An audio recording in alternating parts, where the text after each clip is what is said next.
Oh,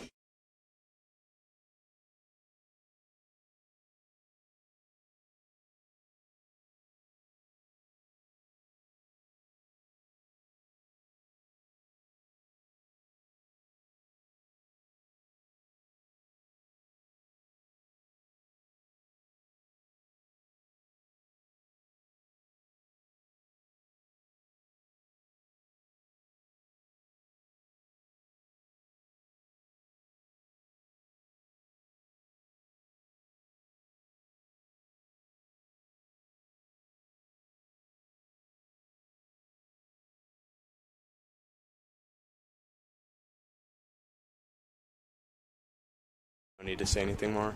Audio check. One, two, three. And mic check. Testing 1, 2, 3.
Welcome to another Elkhorn North football huddle broadcast.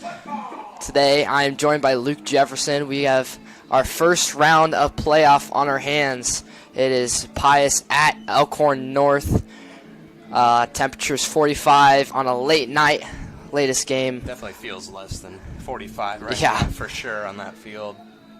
Yeah, everyone's suited up in their long sleeves, except for a few of them.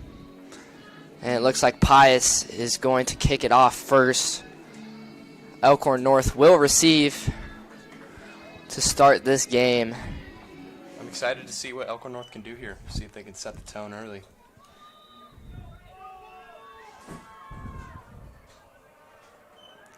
Kick is squibbed to the right side.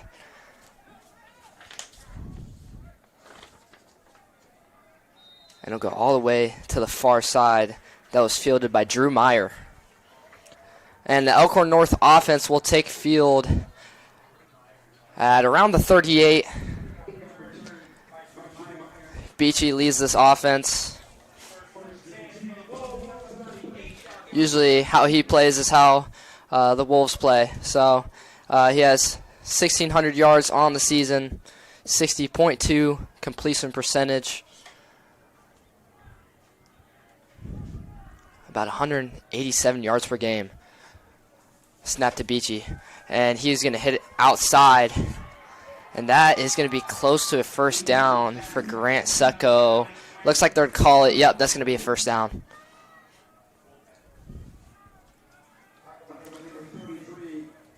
Wolves looking to have a little bit of tempo here. Motion over for Jace Reynolds, and it's going to be fumbled, and I think Pius got on that, and Pius is going to get on that. A little bit of a miscommunication from the Wolves, and it seems like they're going to get off the field early and give Pius some good field position. Definitely the way you want to start the game if you're Pius. These teams met at the very start of the season to open the season for both teams.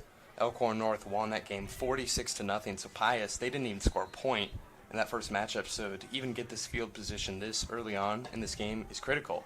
And forcing a turnover, they're going to need all the momentum they can get as they go on the road. It's a late night game. It's going to be tough for them, but that was just the play they needed to start this game off. Pius is definitely going to have to set the tone against this number 4 seeded Elkhorn North defense. Snap is going to be handed off, number 33, and he's just going to be short. That's Rylan Doring. Gets about 3 yards on the play. Sets up 2nd and 7.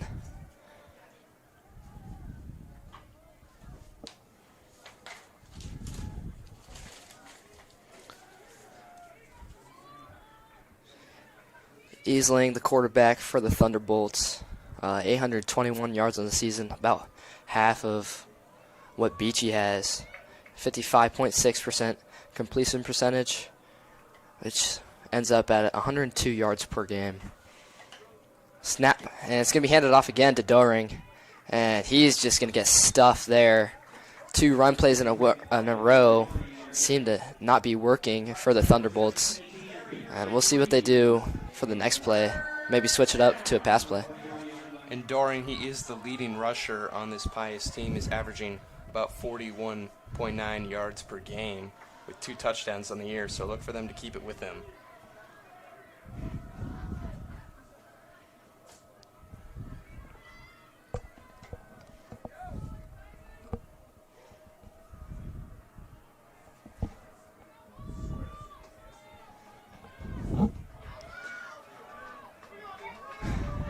They got out of their huddle with about 15 seconds left on the play clock.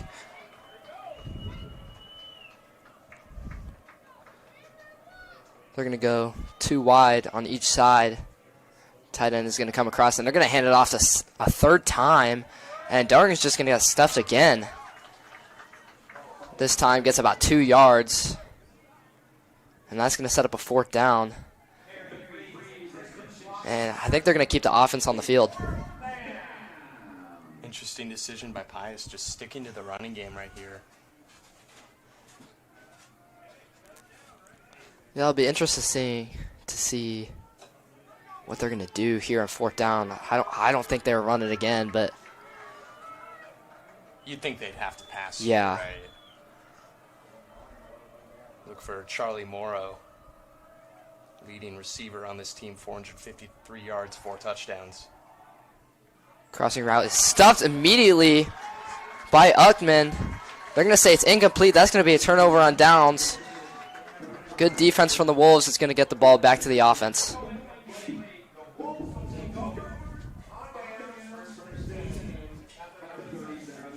Uckman sniffed that out immediately, got to his man, and made a good tackle for an incompletion.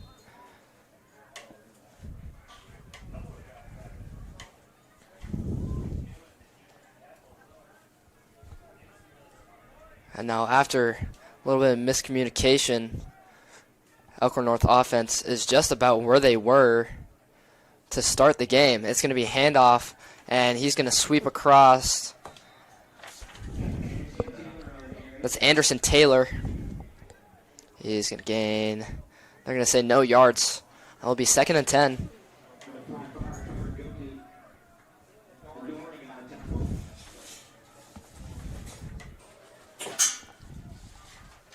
Beachy snaps again. He's going to scramble to his left, throwing on the run.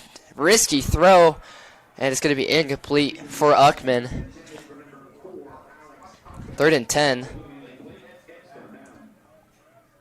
Offense not really rolling. Throw there by Beachy, rolling to his left, throwing to the sideline. High probability for things to go wrong. I don't know if I like that call from Elkhorn North, especially after the early turnover. I do think also Beachy had some room to run, but it seems he chose try and get that 20-yard throw off. Drop back for Beachy. He's going to scramble to his right, and he might not get this throw off, and it looks like he did, and I think he got hurt on that play. It looks like he's down. He is not able to get up. He's going to stay on the ground, and it looks like the athletic trainer is going to come onto this game. He does seem to get up. He was ripped down by Carter Goki after the throw was off, but he's going to get to the sideline.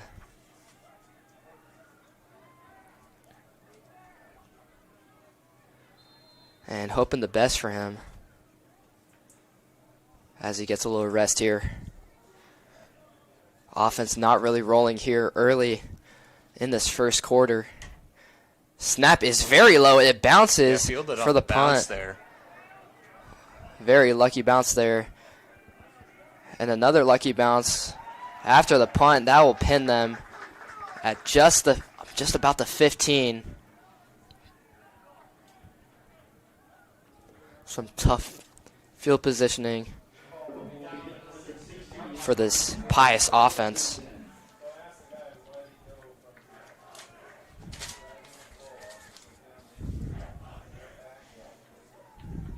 Student section are already cheering for Chris Logier. They want to see him in this game, and for Pius, they're going to want to avoid field position like this. Ball's at their own 16-yard line. This Elkhorn North defense is very dominant, obviously limited them to 0 points last game. Let's see what Pius can do here. Another handoff. Some interesting play calling here as they'll gain a yard. Yeah, they're really sticking with the run, trying to establish the run. It isn't working so well, though. I'm not sure what the game plan is, but as you said, it might be to establish the run, get some quick throws off. But 3 runs in a row, when you have that good of field positioning, I'm not sure about that on the first drive. Yeah, it was a gamble. They tried to set the tone early with the run game, and it didn't work. They're going to want to try and pass it here, though, I would assume. 2nd and 9. Motion man is Morrow, and they're going to hand it off to him for a jet sweep. And again, the run is just not working. He's going to gain 1, maybe 2 yards. And just like that, it's 3rd down. And now, again, it seems like an almost must-have pass situation. Definitely. I mean, 3rd and 7. As we've said, they've really tried to stick with the run, but in this situation, the run is just not working, so you might as well try and fire a pass to the sidelines here or a crossing route. Yeah, don't be surprised if they find their leading receiver, Morrow, number 1, on a crosser here. And it looks like easily it's going to get sacked there. Not sure who that was. Looks like Barry Freeze. It was Christian Slot, number 53 for the Wolves, having a pretty good senior year on the defensive side. Now that backs them up about 5 yards, and the punter's in the end zone. Elkhorn North has been dominant defensively to start off this game. And as you said, they're backed up to the end zone. Elkhorn North is going to get great field position. It is a good Pius roll, though. Punt landed at about the 30 and rolled to the 42. So good bounce there. Going into the wind. Both teams off to a bit of a slower start. Elkhorn North, it seems like usually they're the team that usually just punches it right in to start off the game and then maybe gets into a bit of a funk. But tonight they have had a pretty sleepy start. I don't know if it's the 8 p.m. kickoff, the cold weather. That'll definitely affect this game. But with field position like this, ball is at the Pius 43. Elkhorn North, they're going to really want to capitalize here. So they set up shop about the 43. Good snap for Beachy. He's going to roll out to his right. He's going to find Drew Meyer, and Drew Meyer is just going to drop it. It was right in his hands and just could not corral that. Yeah, and that's actually Austin McMurtry in at quarterback. So I think Beachy, he might be having an injury they're looking at. Yeah, you're right. Beachy is on the sideline.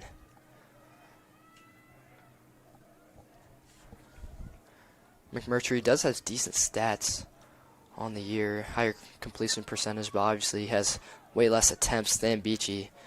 So McMurtry might take the snaps from here on out. That's going to be a handoff to Charlie Rieselman, and he's going to get about 5 yards. Good run from him.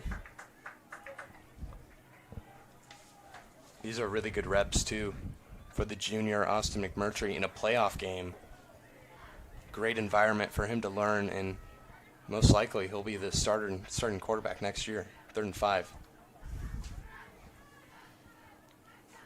5 yards to go, looking for their second first down of the game. Snaps a little low, still handled, and it's going to be crossing route. It looks like they got to that first down, but barely. Yeah, it's pretty close by the sideline official, but they're going to signal it as a first down. Yeah, they're going to move the chains. And the offense finally gets rolling with Barry Freeze on a 3rd and 5 catch to move the sticks. And that's going to be a Wildcat formation.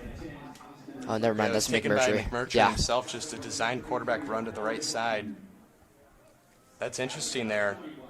Because if McMurtry, obviously it's cold weather, people can get hurt. You definitely don't want McMurtry to go down at all costs here. Anderson Taylor on the back, and he's going to take it. Well, that's Rieselman, sorry. And the pile is going to be pushed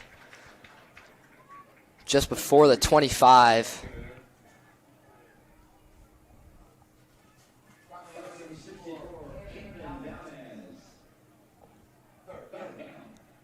They're going to call it 3rd down and 3.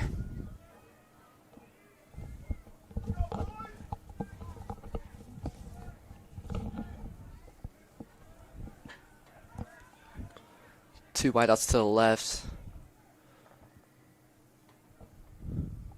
Now Barry Freeze motions over there, and that's going to be handoff to Rieselman. So much space. He's going to make one defender miss, and there's a flag in the area as he gets the first down. And it looks like it's going to be holding on Elkhorn North after a first down. That's not what you want to see. One thing to notice, too, is that this clock is moving quickly. This is a very fast-moving first quarter. Both teams committing early to the run game as there's a penalty on the Wolves.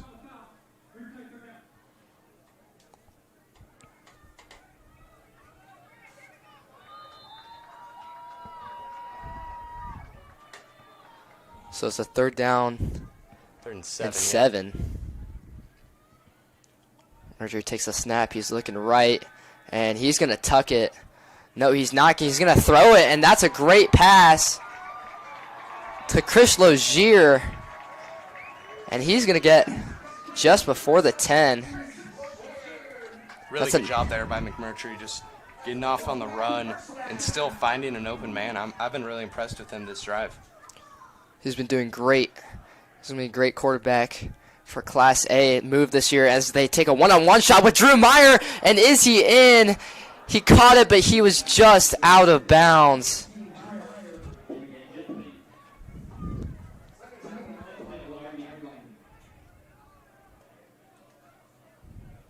And I don't mind that at all. Why not go for an end zone shot?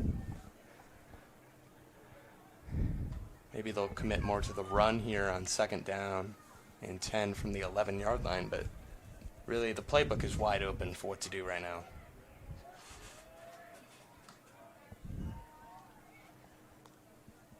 Empty set for McMurtry. He's going to hit the right side. Not sure who that was. It's a catch, Alex though. Uckman. Alex Uckman. I think he's about the 2, just short of the line. They're going to say he was down at the 3. It's 3rd and 2. They need to get to the 1 for a first down, but might as well get a touchdown here. Here's the recent one with a big gap, and he's going to get a touchdown for the Wolves, put them on the board first.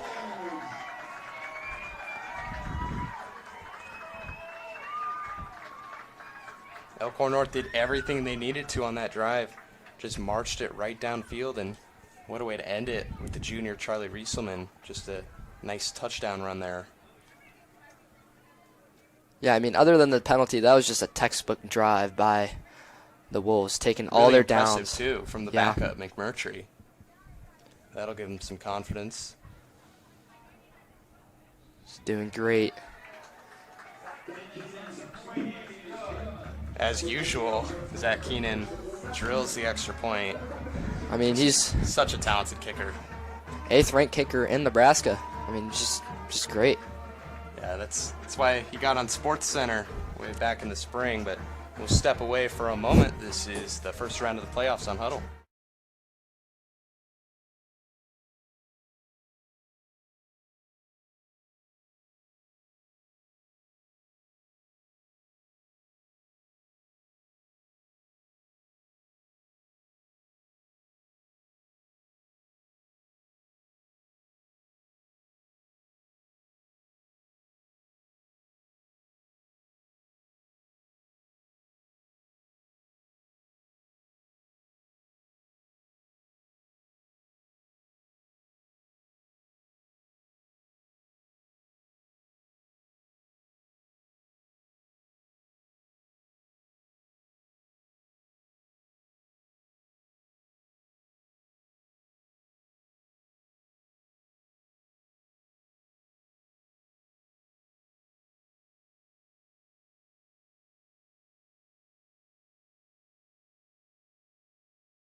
Back from the break.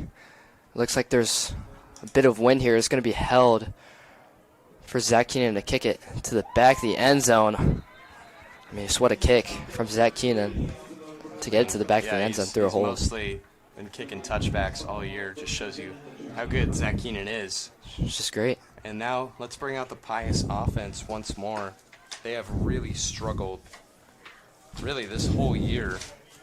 They're only scoring about 12.1 points per game. So the unit as a whole, they're going to need to really step up tonight if they want to come out of here with an upset victory. For sure. I think Easley definitely has to step up as the quarterback, the main part of this team. I understand they're trying to establish the run, but now that they have, now can we establish the pass? And here's an opportunity for him as he throws on the run. There's a flag, yep. and that was almost a great catch, I believe, by Morrow. There's a flag in the backfield. I believe it was holding.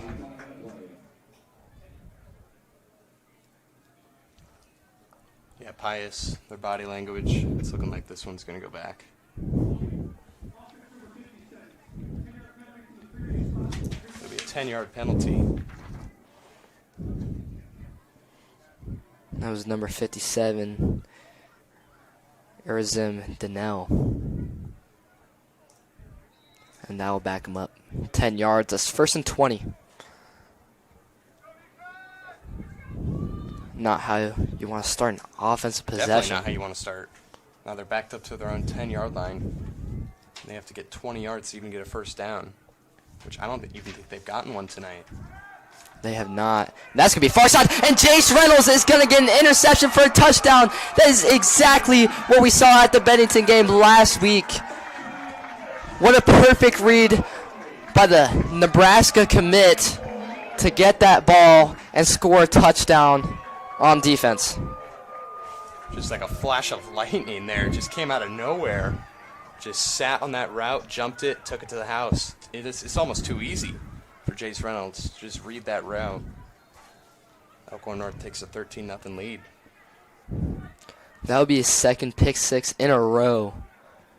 He got one last week at Bennington, and that big win to jump them to the 4th seed. And that was huge last week, setting the tone real early. Snap is high, and that's going to be blocked. That's not good for Elkhorn North. Snap was high. The setter couldn't put it down fast enough for Zach Keenan to kick it. And that just came out wonky. If you're Elkhorn North, you're hoping that doesn't affect them too much, but I don't know if it will.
Back from that big Jace Reynolds interception, the extra point was blocked. So it will remain 13-0 with about 2:37 left on the clock for the first quarter. Elkhorn North didn't start out the greatest, but Yeah, they found their groove now. yeah, for sure. Defense and offense is moving.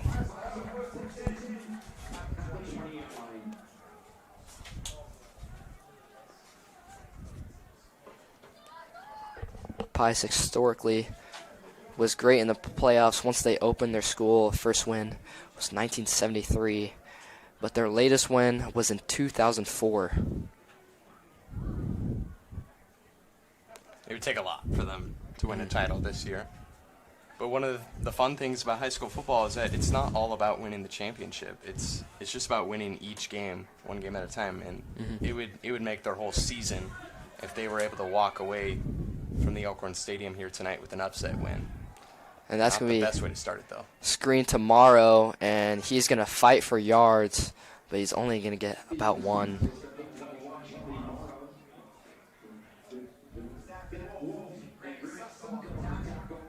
Grant Setka is going to be on the tackle there.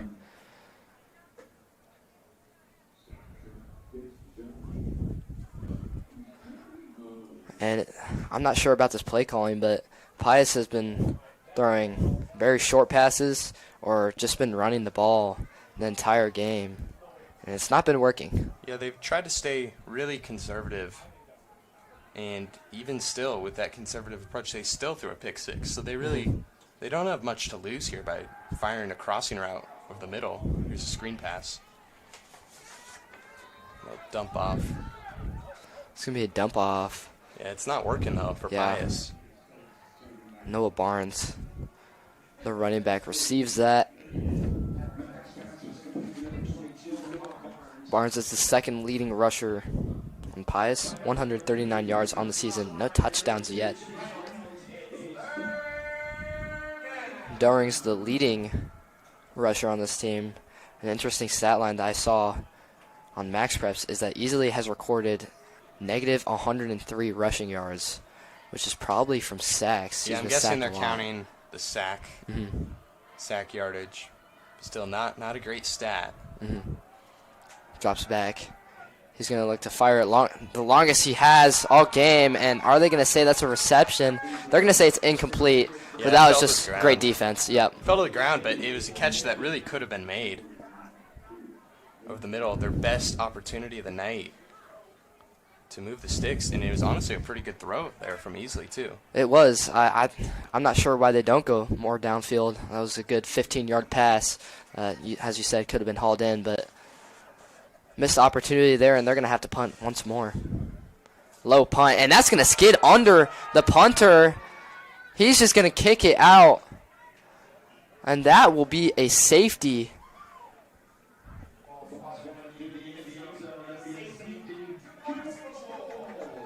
And I'm not sure what even is going on with Lincoln Pius the 10th now, because both teams started off really slow, but Elkhorn North, they've started to pick it up, and Pius, they've only gotten worse after their slow start.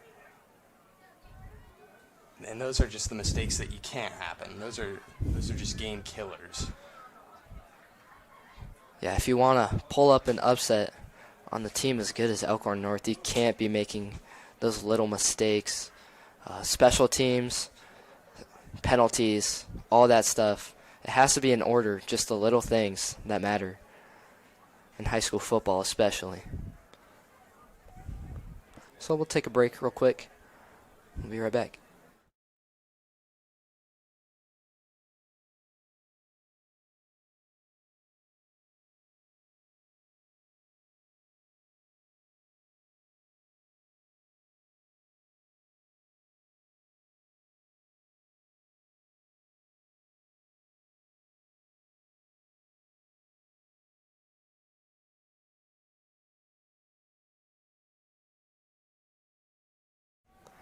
Pius will kick it off from the 20. A little update on the Beachy injury. He is on crutches on the sideline. We hope and pray for the best of him. That kick is going to be squibbed down the middle. Just a bouncing kick. Picked up around the 45, and it'll push for yardage. And he'll be down around the 40. Great field positioning to start this drive. So McMurtry will stay on the field for the Wolves. He seemed to get some of that offense going. Very impressed with how the junior's been playing. Yeah, and now it's unfortunate for Beachy. He's looking like he's most likely going to be out of this game if he's on crutches on the sidelines. Obviously, we don't know what's going on, but when you look at the game now it's McMurtry's time to shine. And this is kind of a prove-it opportunity for him. He's thrust into this spot in a playoff game. He hasn't played much in the first quarter of varsity games, is how I would say it. So this is huge for him.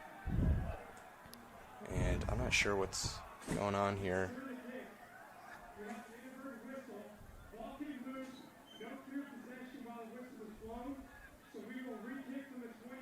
They're going to re-kick. Yeah, referee said that there's no clear possession after the kick, so they are going to re-kick.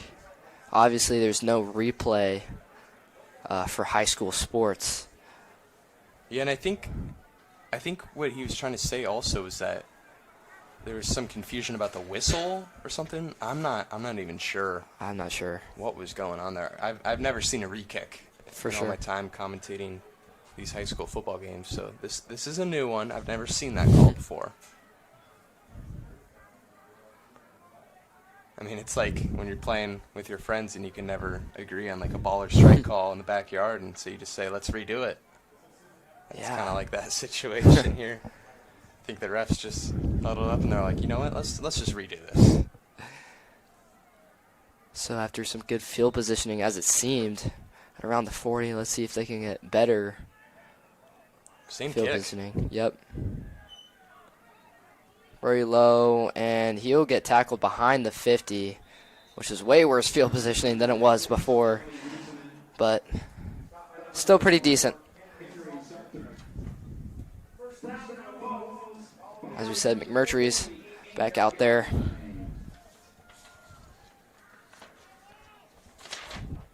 Well, yeah, and when you're playing football, you'll always take the ball in your own 48-yard line to start a drive. That's only 52 yards to reach the end zone, so Elkhorn North will take this all day. 40 seconds to go in the first quarter about. Taylor the back, and they're going to have a flea flicker with an open rusher, and it's going to be downfield a little bit overthrown for Jace Reynolds. A little bit of pressure in McMurtry's face there. I love the play call there. Why not? Try a little flea flicker, catch Pius off guard. I think it was a perspicacious play. Honestly, yeah. Pretty wise. Second down and 10. And McMurtry's going to roll to his right. Rusher's in his face, and he's going to try and gain some of that yardage back. And it looks like he's going to lose 1. No, they're going to say... Yeah, gain of nothing, actually. So, right back to where they started. Third down and 10. For the Wolves, they need 10 here. Taylor is the back right now.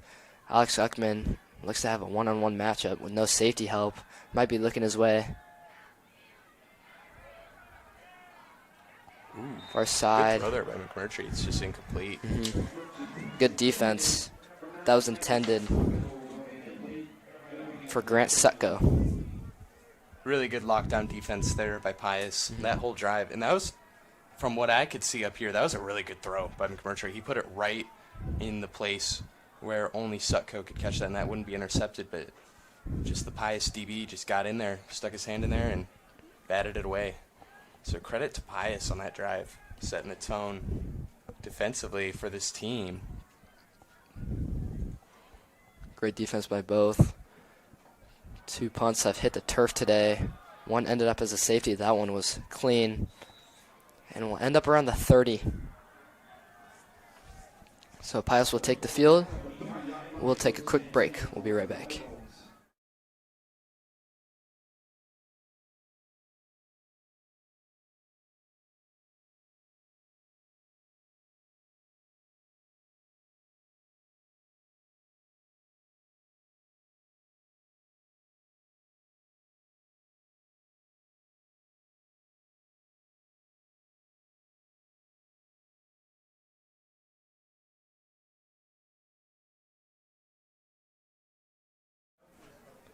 Back from the break. Easily trying to get this offense rolling. He's going to take the snap, and he's going to hand it off to Dort. And he's going to break a few tackles. And he'll get about 4 or 6 yards. Yeah, and that should take us to the end of the first quarter. Longest run of the day is 6 yards for Pius.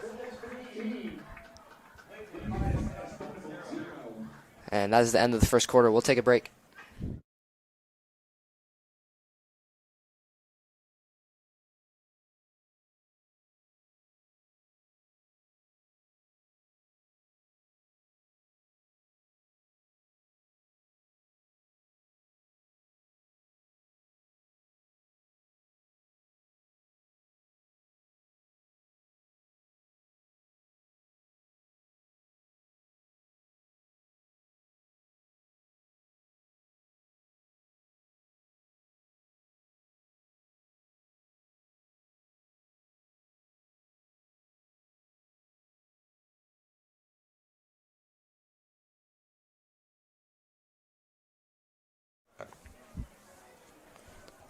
So all set for the start of the second quarter, and we got some score updates for you coming from around Class B football.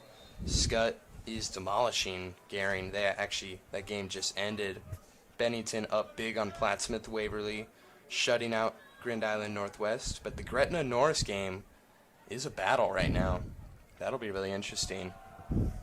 Gretna putting up a pretty good fight. There's a run here. That will be Morrow on a jet sweep, and he'll gain 2 yards. 3rd and two for Pius. It'll be their first down of the game. They get this here. They're going to need this one just for any positive momentum offensively.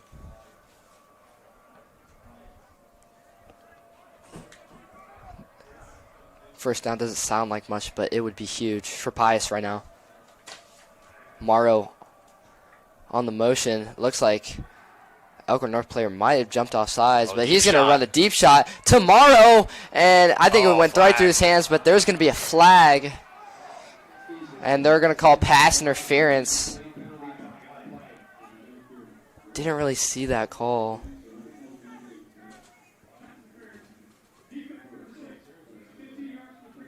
Looks like it's on Charlie Rieselman. Yeah, and we're going to show a quick replay.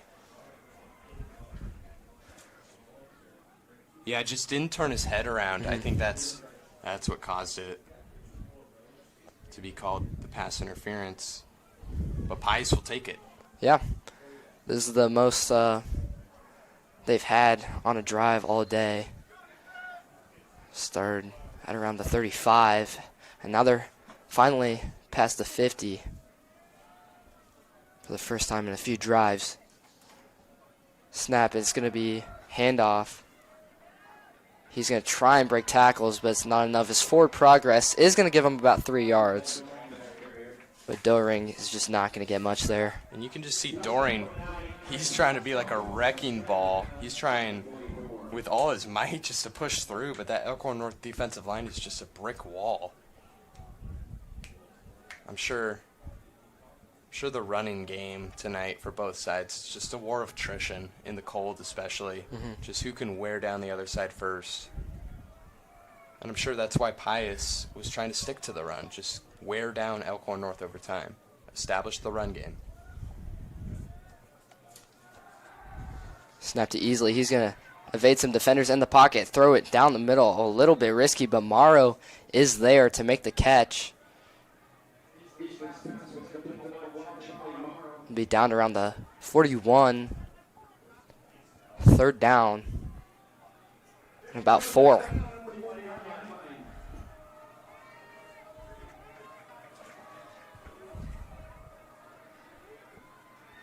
Luke, do you think this is 4-down territory here? Oh, that's a tough one because it's just the Pius offense. They have really not accomplished much tonight, so I mean maybe just to try and get some points out of this drive. Easily back. A lot of pressure. Somehow got it off though. Doring won't get a dump off pass there. It's close to the first down, but not enough. 3 yards short of the first down marker. It's going to be 4th down. And it looked like they're going to keep the offense on the field.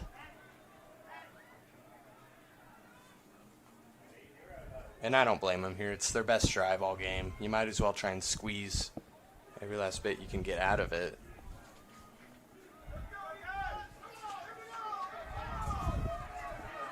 I would definitely expect a passing play here, though. Elkhorn North, they have really done a good job at stopping the run tonight. So a run, in my opinion, would be foolish as a timeout he's called. Yeah, easily. I don't think he liked what he saw, so he took a timeout. So we'll take a quick break real quick as they talk it over.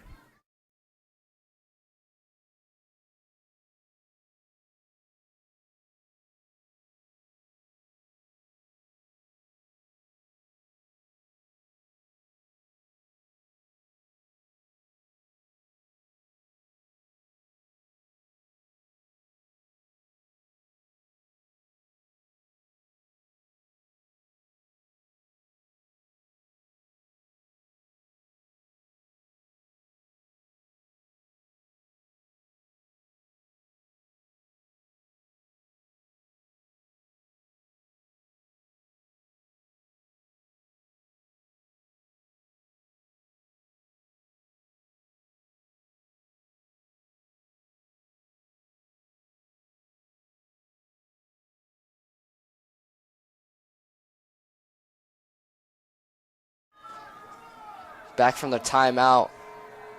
Pius looking to convert on this 4th down and 3. High stakes here.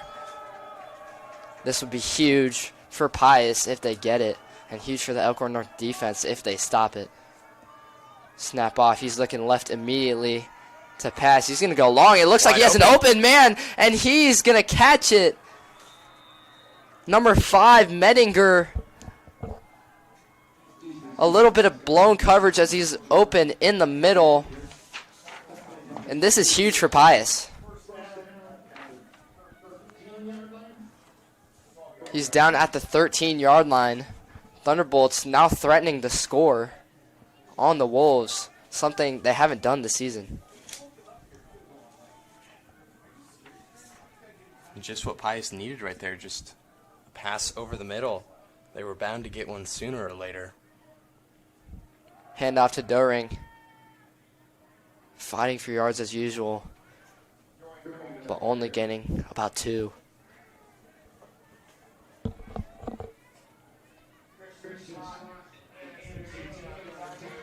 Slot and Anderson Taylor on the tackle there.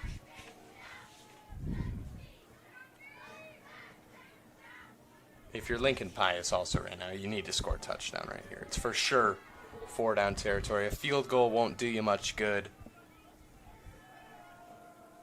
considering that Elkhorn North is most likely going to score some more points in this Elkhorn game. North showing blitz, and they will blitz. Oh, they got to the quarterback quickly. I'm trying to see who that was. Just completely unblocked. I believe that was Jace Reynolds. That's got to be a scary sight, seeing Jace Reynolds unblocked coming right at you. He blew up. Maddox easily forced him to rush that throw. Easley's been keeping his composure for the most part, though. Almost completed that tomorrow. And it just shows how Pius has progressed on this drive. They're able to get some first downs and chunk plays. Easley has Doring to his left. Motion man is Morrow. They've been targeting him all game. He's going to go upfield to the corner of the end zone, but that's going to go to the middle. A hard hit. Did he hold on? He is still on the ground. I believe not. That was a huge hit by Uckman. And he is still laying on the ground. Yeah, the medical staff is coming out. I couldn't tell who that was for Lincoln Pius. Had it in his hands, and then Alex Uckman just laid the boom to prevent a touchdown, but obviously you never want to see this now. And as the medical staff checks up on him, we'll step away.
Back from the break. He got off on his own power. That was Medinger. They're going to go for 3 here. It looks like there's a little bit of a tip, but it's still... Oh, they're going to say it was no good. From here, it looked like it was in. Like it went yeah. Through barely.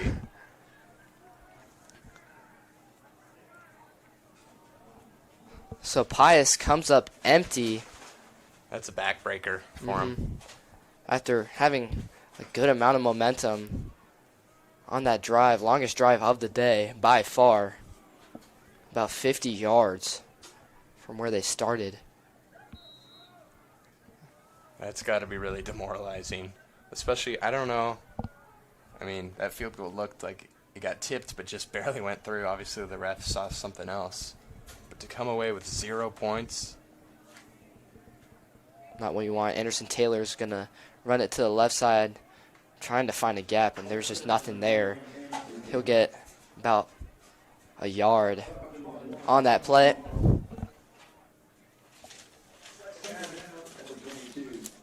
Elkhorn North historically in the playoffs, their school opened in 2020 and did not get into the playoffs until 2022, where they beat Pius and then lost to Bennington in the quarterfinals. Beachy's going to throw to his right. Not sure who that is, but defenders are carrying him to the first down. And that might be one. Looks like it is. That's 18, Drew Meyer. And as you were saying with Bennington, obviously before that snap, Bennington has been a huge issue for Elkhorn North. They have eliminated Elkhorn North the last 3 years from the playoffs, and assuming Elkhorn North wins this game tonight, that should set up a showdown with the Badgers next week here at the Elkhorn Stadium. That will be huge. Elkhorn Those North two got teams just always meet in Yeah. the playoffs. Elkhorn North got their first win against Bennington just last week. That's going to be a run to the right side. Anderson Taylor is just breaking tackles.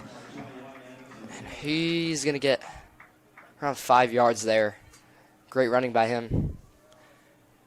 Yeah, Bennington, just as you said, last 3 years, beating Elkhorn North in the finals. It's just coincidental. It's crazy how all the time they meet in the playoffs. Another handoff to Anderson Taylor, trying to keep him hot, and he will stay hot. Some tough running there. Moves the sticks. Anderson Taylor, he's the type of running back that's not afraid to run someone over. He's the perfect guy for this type of game, a playoff game in cold weather. He's the guy I would look to be handing the ball off to. McMurtry now going to throw a little bit too far for Drew Meyer. Seemed open just a little bit too far. For Meyer, it'll be 2nd down and 10. Taylor, the second leading rusher on this team, just behind Beachy. 420 yards coming into this game. There's a lot of people that can rush the football for Elkhorn North. They got Taylor, Rieselman. You can even line up Alex Uchtman occasionally in the backfield. So they got a deep running back room. Jace Reynolds gets involved. A lot of people get involved in this run game. Shallow crosser. Yeah, that's Colin Acker. That's going to be Colin Acker. Great catch and run. He'll step out of bounds. Good yards after catch there by Acker. Yeah, good play design getting Acker open across the middle. He can use his legs to just run for the first down after that. I really like the play there. Wolves going with tempo. Sets up immediately, and that's going to be another run with Anderson Taylor. He's going to get the outside. He's trying to cut even farther out, and he's going to get the first down. Just past the 30. Good run. Good chunk plays here by the Wolves on this drive. They haven't really had a huge explosive play. They've just relied on 10 to 15-yard gains, and those will work, definitely, in the playoffs. Anderson Taylor's been hot this drive, though. Hand it to him again, right up the middle. That one will not go for as much, though. Not as much there, but I like the idea. 2 yards on that play. It'll be 2nd and 8. And it keeps Pius on their toes because they're going to have to defend against the run and the pass. It can be a threat at any moment here. Elkhorn North is not one-dimensional this year.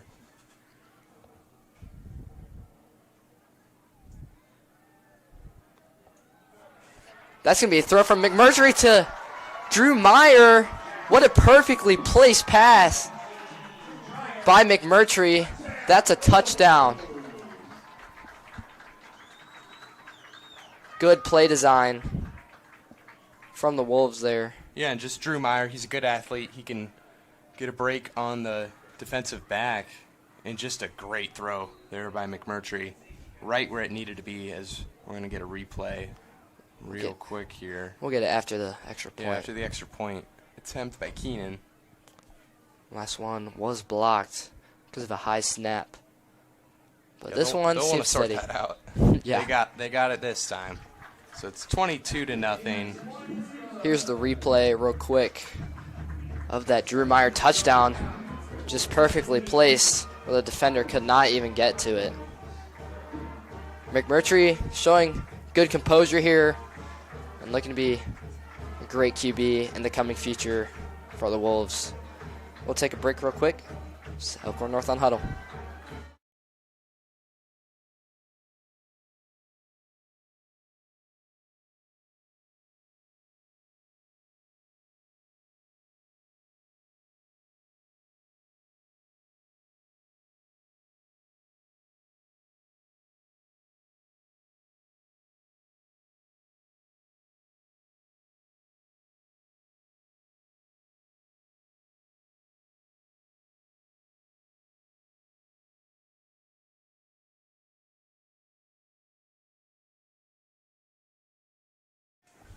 Back from the break, Elkhorn North looking to kick off.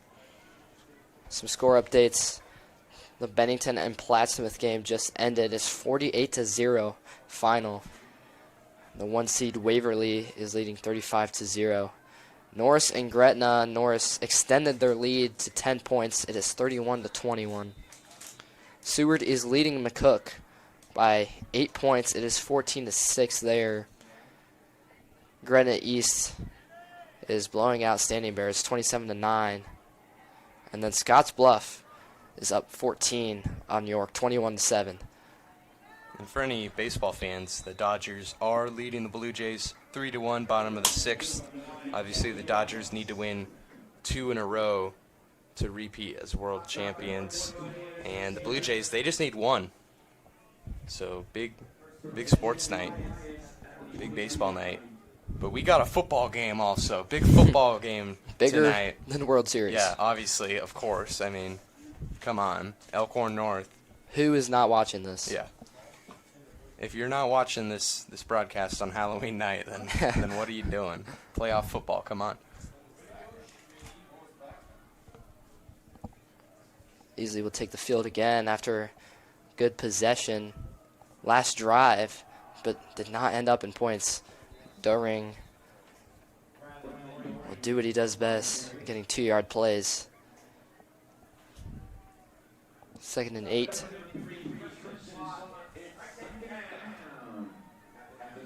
I'd like Pius to mix up their play calls a bit. I mean, their throws over the middle were working pretty well, and it seemed like they just stopped doing them. So Yeah, and there's nothing to lose from throwing downfield on first down.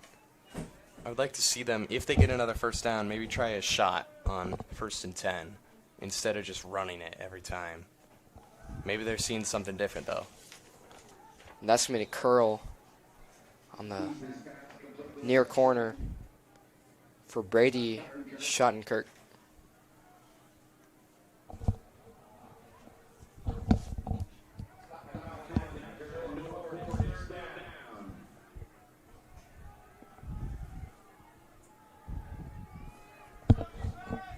Third and short. 1 yard to go. Let's see if they hand it off to Doring. Looks like they're stacking the box here. Yeah, fully selling out for the run right now. They're going to motion over, but I believe it's a timeout by Pius. And they must not liked what they saw on this 3rd and short. You know, or they could be designing another play. I think the only game plan there was to run the ball. Elkhorn North fully stacked the box. They were fully selling out. So both teams will draw up a play design, and we'll step away for just a moment.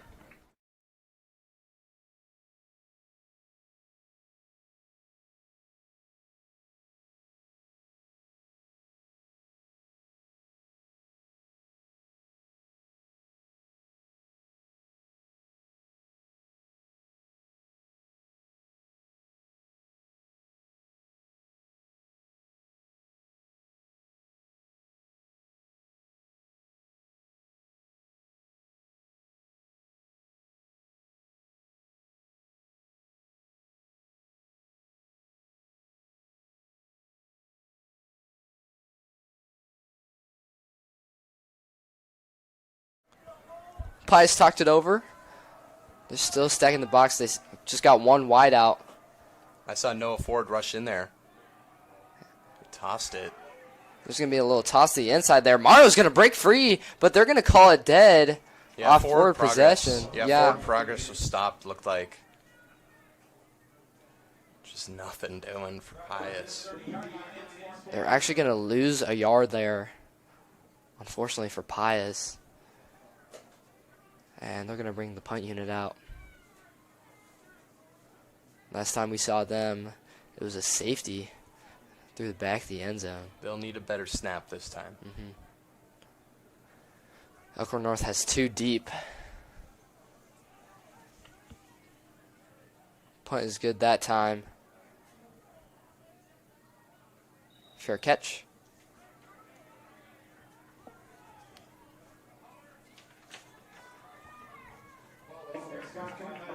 It's Connor Warneman.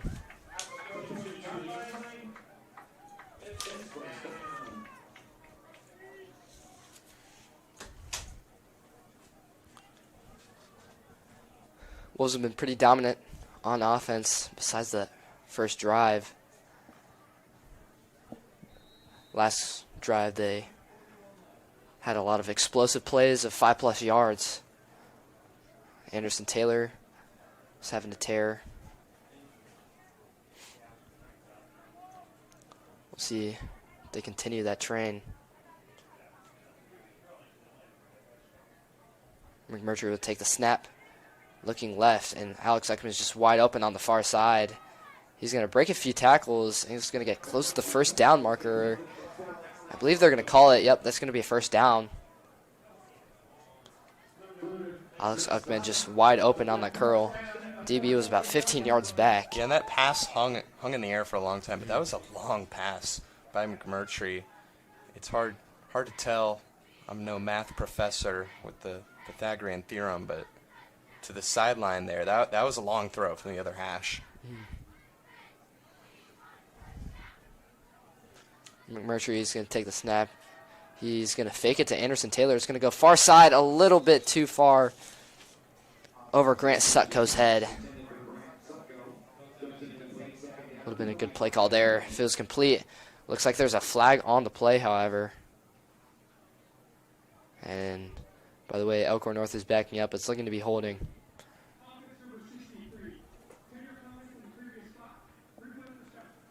And it will be.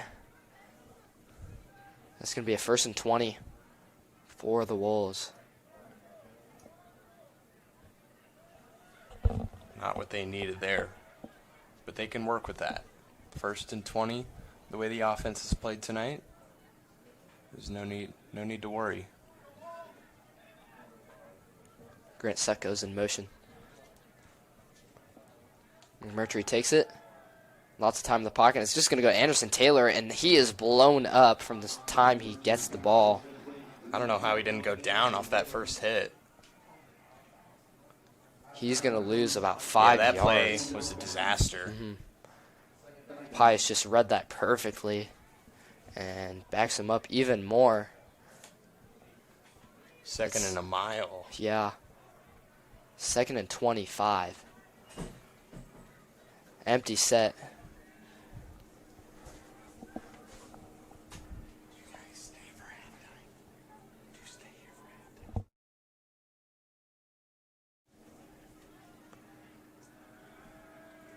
McMurtry's going to throw it to the sideline. Uckman on the catch. He's going to be down to around the 40. That'll make it 3rd and more 13. manageable. Yeah, 3rd and 13. So still a long ways to go, but that last play was a good start. About 2 minutes to go before halftime. Again, empty set. 2 wide receivers on either side of McMurtry. 1 safety help on Uckman's side. And pocket collapses. McMurtry's going to get out of it. He's going to throw on the run and didn't have enough arm strength. That was close to being picked off. It was a good idea by McMurtry. He's just going to need to throw it much deeper that time. I liked what he did there. Scrambled off to the right, but the throw just wasn't there. And it's hard, rolling to your right. That's a really hard throw to make. Maybe you want to see the receiver come back a little, but when a play like that, it goes on for a long time, it's hard for the receiver to know and just have the spatial awareness sometimes. Yeah, McMurtry's had good pocket presence today. Yeah, I've been impressed. Especially for such a inexperienced quarterback He's not in a looking playoff like, game. Yeah, he's not looking like an inexperienced quarterback tonight.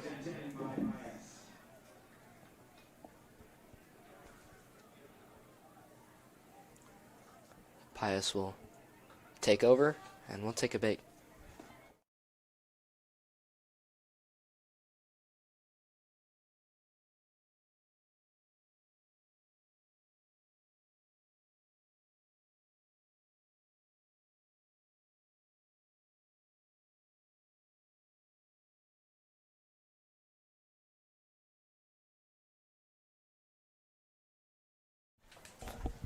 Pius gets on the field almost immediately. And Easley's just going to throw a quick 5-yard hook to Schottenkirk.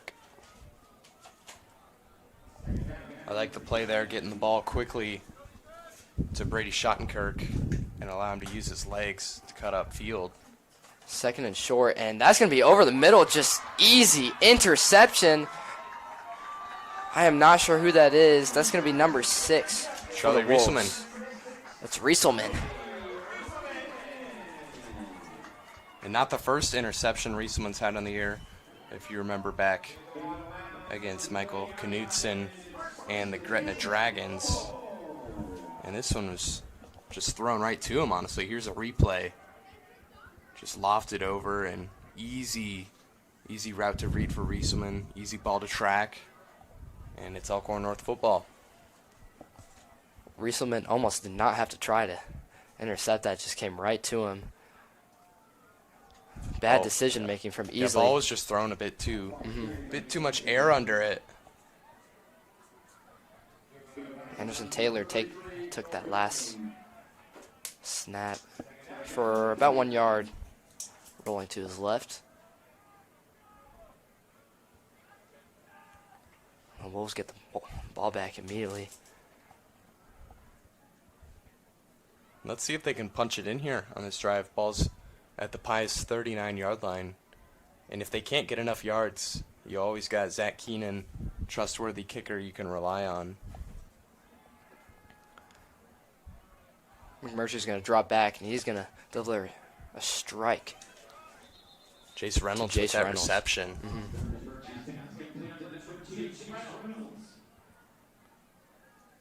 It's going to be 3rd down and short. Very manageable for this offense. You could even hand it off to Anderson Taylor here. And about 45 seconds to go before halftime. And they will. He's going to go to his left, and he has a lot of room. Can he get to the end zone? He is breaking tackles, looking like the Hulk out there. He's going to get out of bounds to about the 8. Yeah, within the 10-yard line. Just a great run there by Taylor. He is just so good at bouncing off tackles. Big physical running back. He's been a great addition to this Elkhorn North team this year. He's been hot this game, breaking a lot of tackles, good yards after contact. He's going to line up in the backfield once more. Grant Sutko's going to motion. It's going to go to McMurtry for a pass. Pocket is collapsing. He's going to roll to his right, looking a little bit like Patrick Mahomes, leading the offense, telling them where to go. Just great leadership. Yeah, and that is sort of what we see out of Patrick Mahomes. Just breaking tackles. Just a great run by McMurtry, escaping the pressure from Pius and still finding an open receiver. Just really impressive by the junior.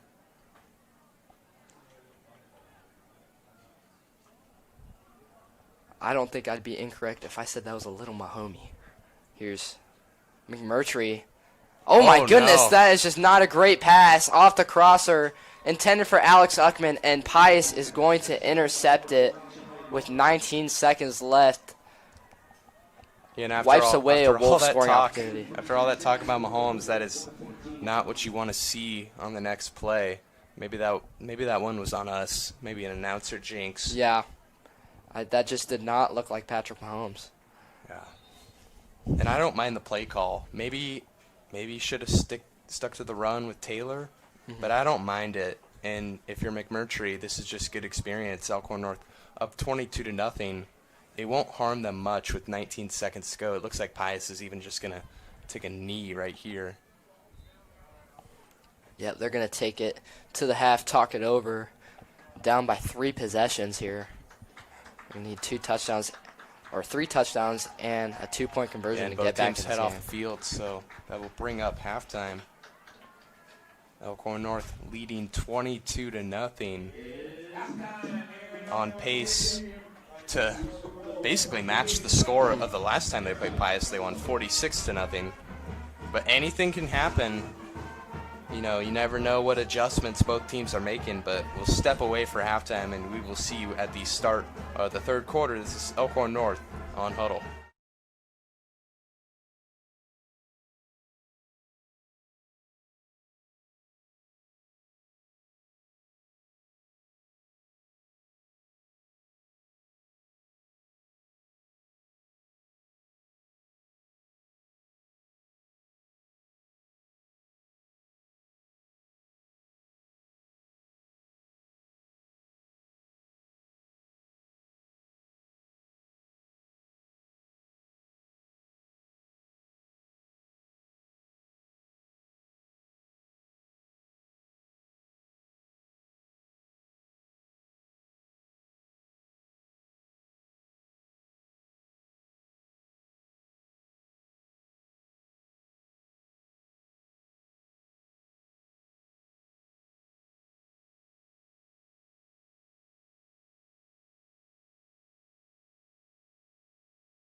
Can't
back from halftime. Wolves are set to kick it. They're up 22.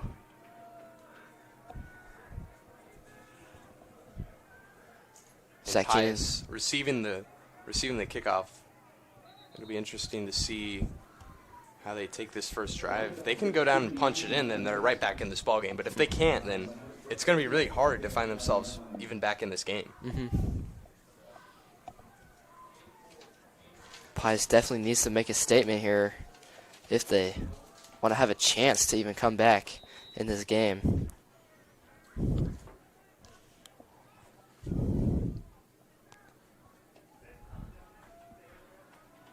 One in the backfield, 3 wideouts for Pius. Looking to run it as per usual. And he'll get about 5 yards. Decent run there from Doering.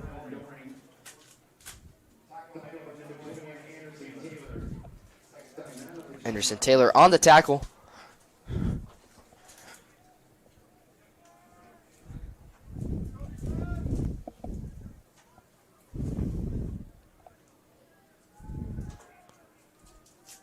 Same formation once more, but they will pass this time to the outside. Not sure who that is. Got swallowed up by Elkhorn North defenders. Yeah, Schottenkirk caught that, but Acker was just right on that with the coverage the whole time. So this will set up a 3rd and short. Runnable ball here. We'll see what they do. They've been loving the run all game, even though it hasn't really been working. We'll see if they try to switch it up, try and catch the Wolves off guard. They go 3 wideouts to the left of Eastley. He's going to pull that. Looks like an option read, and that's going to be bobbled. It might be picked. Looks like the tight end bobbled it. The referee's got to say something here. It was just popped up into the air, and the referees are clearing the. They're talking about it in a little huddle.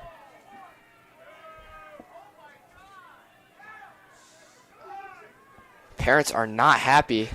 Well, you can see every Elkhorn North player is pointing to the other side, and they're just going to call it incomplete. Interesting series of events there. That'll bring it 4th down. I really like the play. It was a bit of a play action. Fake the handoff, fired over the middle. The receiver was open, just a bobble. It would have been an easy 1st down for Pius. Now they have to punt it. It almost looked like he had a reception, just threw it up. He just couldn't come down with it. Yeah. Low snap. Could have been an easy catch. There looks like going to fake it. He looked like he was going to throw it, and he just got blew up. Oh, my goodness. Bring the boom.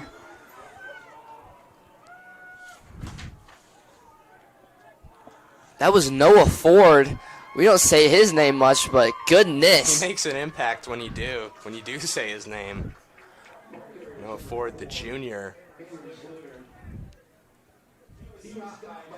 What a play by Elkhorn North special team. And for Pius, I don't mind that play call. They didn't really have much to lose. I just feel like it was poorly executed. If you look at the ball now, it's on the 28-yard line. That's almost in the red zone to start for Elkhorn North on this drive. They're starting on the 29. McMurtry's still in the game. Beachy was seen on crutches on the sideline. McMurtry to pass down the middle. Jace Reynolds is wide open. He's going to get a free 1st down. Tackled at around the 15. Chains will move. And it's a good job getting Jace Reynolds open in space over the middle. Just an easy throw for a 1st down. McMurtry looking for some tempo here. Anderson Taylor right up the gut. Fighting for as many yards as he can. And he'll gain about 3 on the play.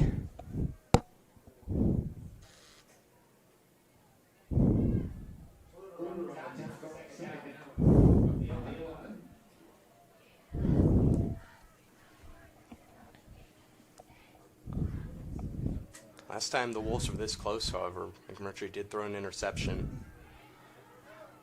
Good shallow crosser by Grant Sutko.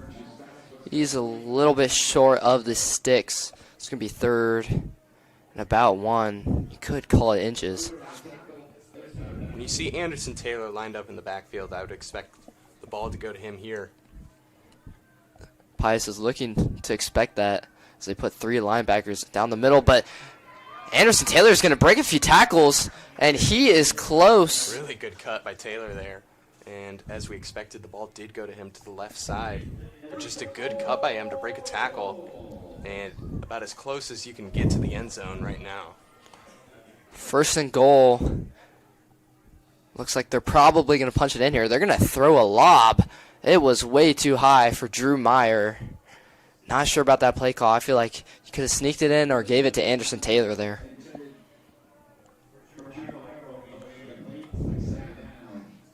Second and goal. You can really run anything on a first and goal. Obviously, some plays are better than others. But you still got 2 more chances for sure to punch this in. Maybe even 4 down territory, I would assume, with how close they are. But yeah, definitely look for a run now.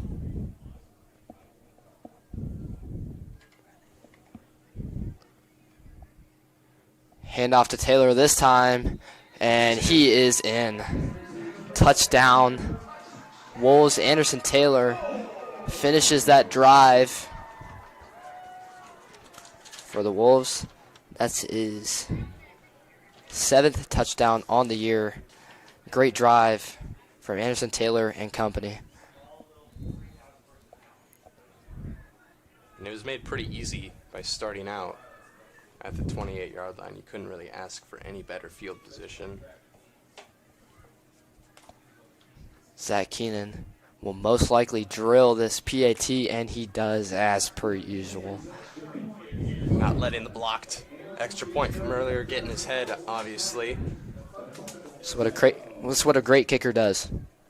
Yeah, and just to have a good kicker is really valuable, especially when you reach the playoffs.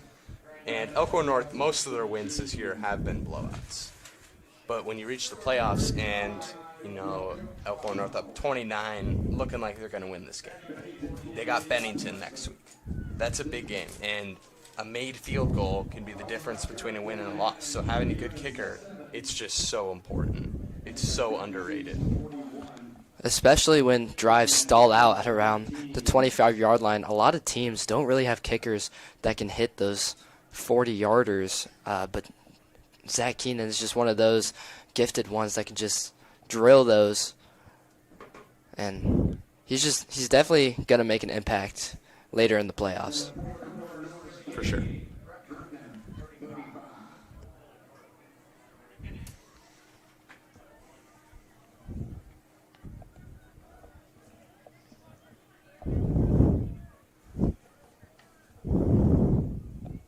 Quick update on the World Series. The Dodgers are winning 3-1 in the top of the 8th.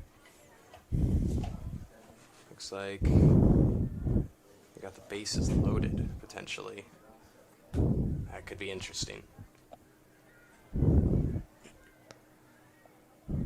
Kick is fielded, and got a pretty good hole for him to slip in through.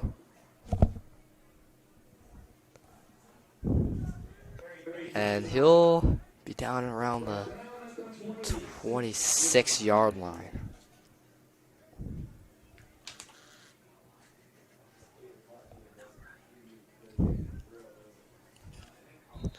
Score updates. Waverly's game ended is 35-13. Norris and Gretna is very close. 2 minutes left in the 4th. And it's a 3-point game. It's 38-35. Norris is up and have the ball. Seward beat McCook 35-12. Gretna East beat Lincoln Standing Bear 41-15. And Scottsbluff is beating York 21-7. Norris and Gretna is a close game to watch there. Gretna could pull off the upset if they get the ball back with 2 minutes left in the fourth. Back to this game easily. It's going to take his time to throw this ball. It's going to be a deep lob, and there's a flag from 2 different angles. Looks like defensive holding potentially coming up here. I think that's Colin Acker on the far side over there.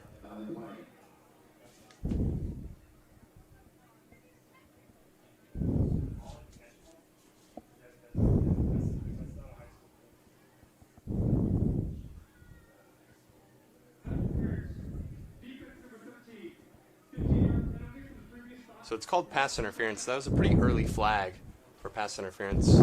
Usually when you see a flag thrown before the ball is basically even in the air, it's usually defensive holding. But obviously the refs saw something.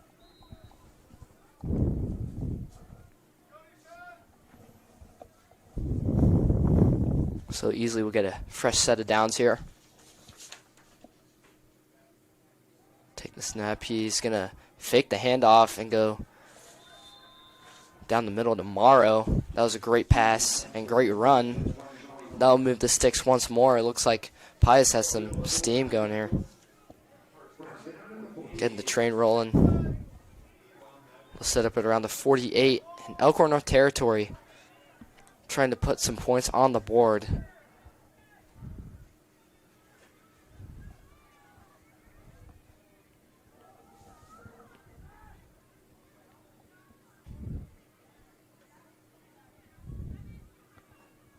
Easily is going to biff the handoff.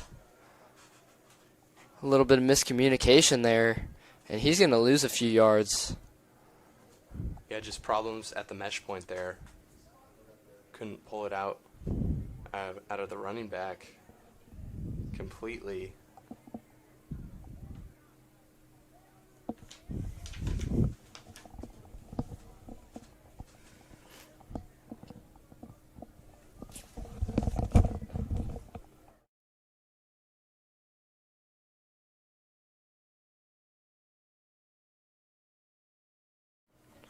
Snap from Easley. Down the middle, risky pass. Yeah. Hudson Wynn was right there on coverage. That was intended for Joey Buss.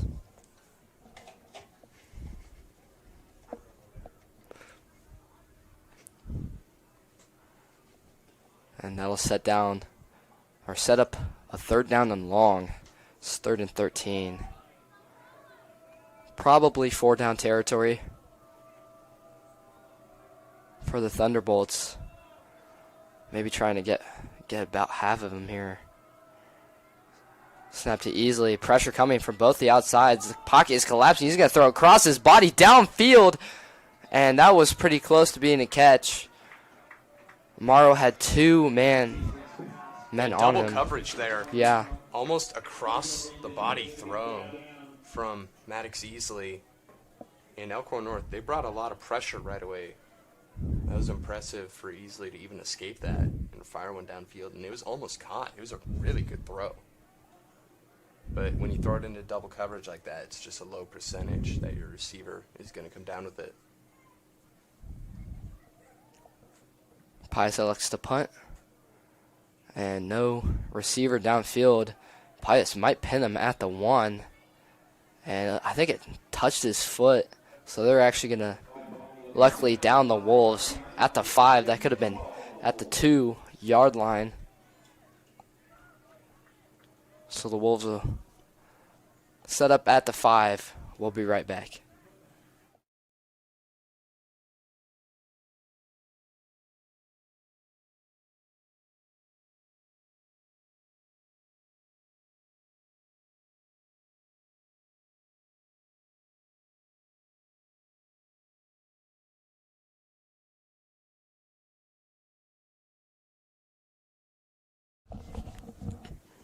Mercury taking the snap. He's going to flip it to wide receiver on the outside. Couldn't tell who that was. That was Acker. Yep. Elkhorn North pinned back early. Nothing wrong with getting a little bit of breathing room, and they got a lot of breathing room there. let's see where they spotted the ball. It's at about the 18-yard line. So, yeah, really good first play there. Crossing route by Drew Meyer. That is perfectly executed. And that is second first down in a row to start this drive. And it's looking promising already. I'm going with some tempo here. McMurtry is going to hand it off to Rieselman. Bounce it to the outside. He's going to get a hole. And trying to run through some defenders. Good physical run there by Rieselman. Just lowering his shoulder, fighting for those extra yards, and finding the sideline. 2nd and 3. McMurtry drops back. He's loading up. He wants Elkman. Is he going to get him? He will not. There's a flag. That is probably offensive pass interference. I think I saw. I don't know if that's offensive. Is it defensive? I thought I saw a push off. Either or. I would think you don't see much offensive pass interference called in high school football. Obviously, there was one called against Drew Meyer against Granite East, but okay, it'll be on the defense. I thought I saw a push off, but referees and you guys saw something different. Usually, the refs are really reluctant to call offensive pass interference, unless you're Drew Meyer a few weeks ago against Granite East. That was one of the unprecedented calls. I don't think I'd ever seen an offensive pass interference in a high school game. But that'll move the ball into Pius X territory.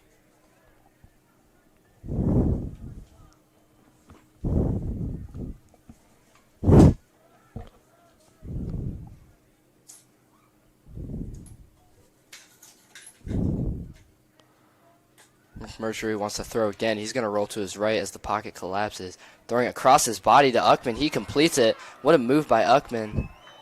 And he's going to get the first down there. Athletic plays all around there. McMurtry escaping the pressure, bouncing back, and then Uckman catching that, making a good cut. Turn to the left and upfield right away. And that's just a showcase of the depth that Elkhorn North has with McMurtry, the backup quarterback, to Uckman. It just shows why this team is ranked as high as they are. They have so much talent. Uckman's going to hand it off to Rieselman. And I think the ball came out before he's tackled, but the referees are going to say he was down by contact.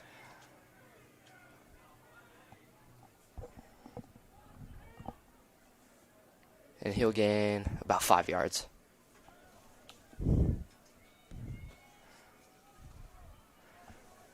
Wolves are liking this fast-paced style of offense into the line right away. Looks like McMurtry changed the play there. Rieselman is going to take the handoff. And he'll gain about 3 yards, make it 3rd and manageable.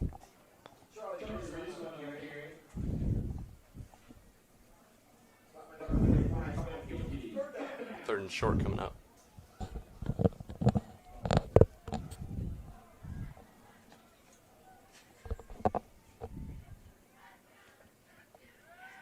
Rieselman, once again, he wants it all. He's stumbling, but he's going to get to around the 2.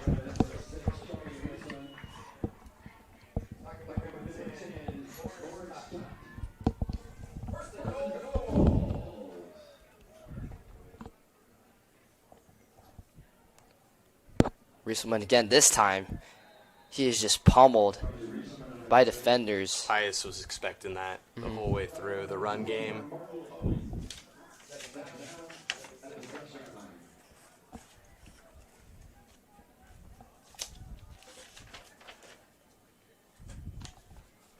Rieselman looking for his 3rd touchdown on the year. He's going to line up again.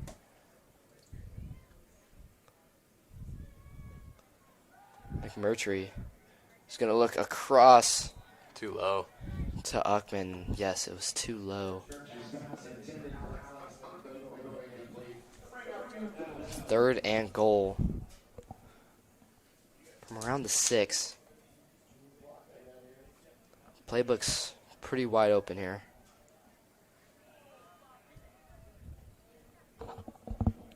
Yeah, with 3rd and goal from the 4, there's really no right option. They're going to pass it here, though. 4 wide out.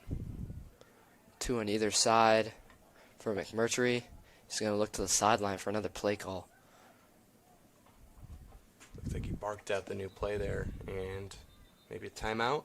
I think there's a timeout, yep. The clock was running low. That'll be a timeout. We'll step away.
North is going to come out from the timeout.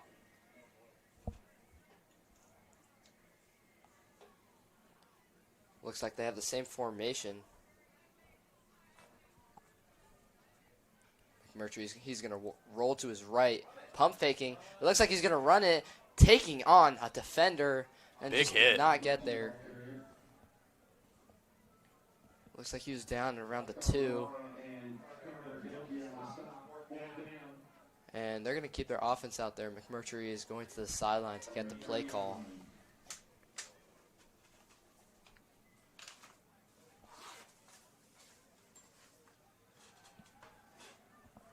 Fourth and goal. This is almost a 2-point conversion here from the right hash.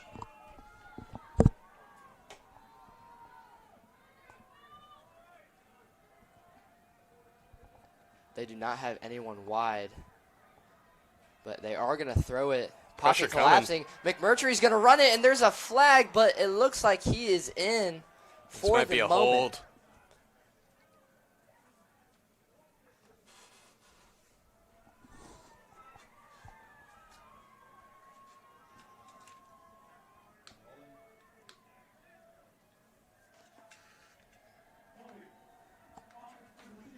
And it is. So Zach Keenan is going to come out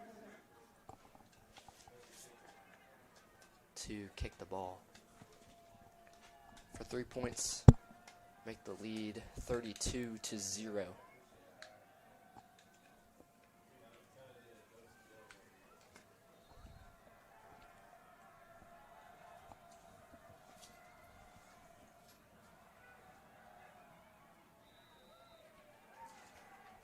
And you got it. Good.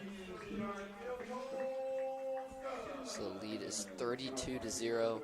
This will be the second shutout of the season to Pius. Pius has never won against Elkhorn North in their history. Of course, Elkhorn North has only been a school for around 6 years now. Pius took Elkhorn North to the wire last year, season opener. It was here at the Elkhorn Stadium. It was Jackson Crom nailing that game-winning field goal. I think the score was 24-21. It was. It was a Wolves victory.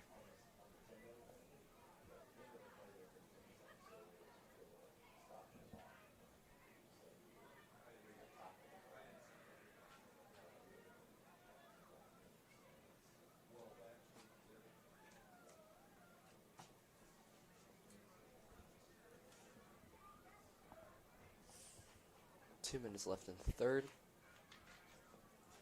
Zach Keenan, I'm going to kick it. Usually for a touchback last time, it was received before the touchdown, so he got an opportunity to run it, but did not go much farther than 25. This is another boomer and will land in the end zone.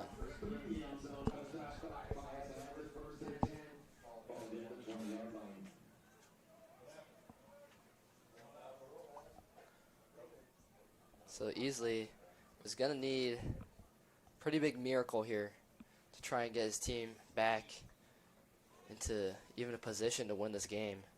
Down 32. And it most likely is not going to happen, but high school football, it's not always about winning. It's about making memories with your boys. They need to play for pride here.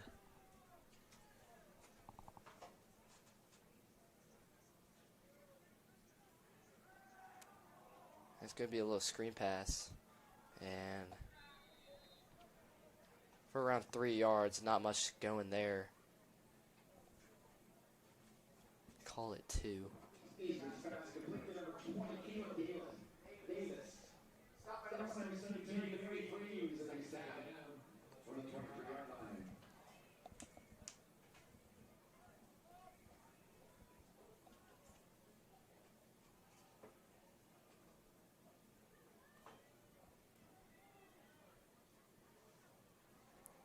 Easley's going to hand it off this time. Doring, not much production this half. Used him a lot last half. Kind of slowed down on him, trying to pass it a lot more this half. But just nothing working offensively for Pius. The one college football game this week, 25, or on Friday. Number 25, Memphis beat Rice, 38-14. Yeah, I don't think Rice ever stood a chance in that game. Yeah. And are they going to give him the first down? Run to Doring. I think they are going to.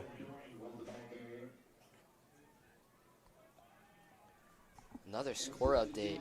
Interestingly enough, I believe that Gretna got a safety on Norris. It is 44-45. There's under a minute left. A 1-point game in the fourth. That'll be an interesting thing to watch. And Scotts Bluff, York just tied the game. It is 21-21 with 8 minutes left in the fourth. There might be an upset brewing there.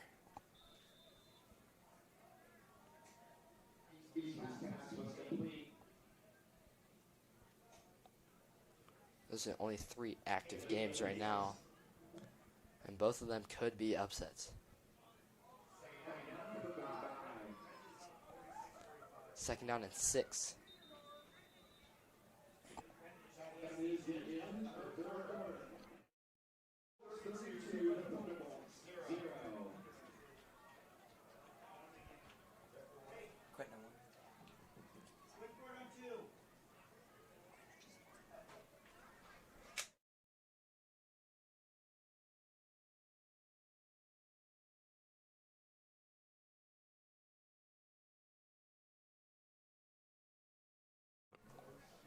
And a little score update. Gretna just scored to win the game. What an upset. What an upset. The number 2 seed Norris is already out of championship contention. I did not see that one coming, but Gretna, they got a solid team. They might be the most underrated team all of Class B. Their quarterback's pretty good.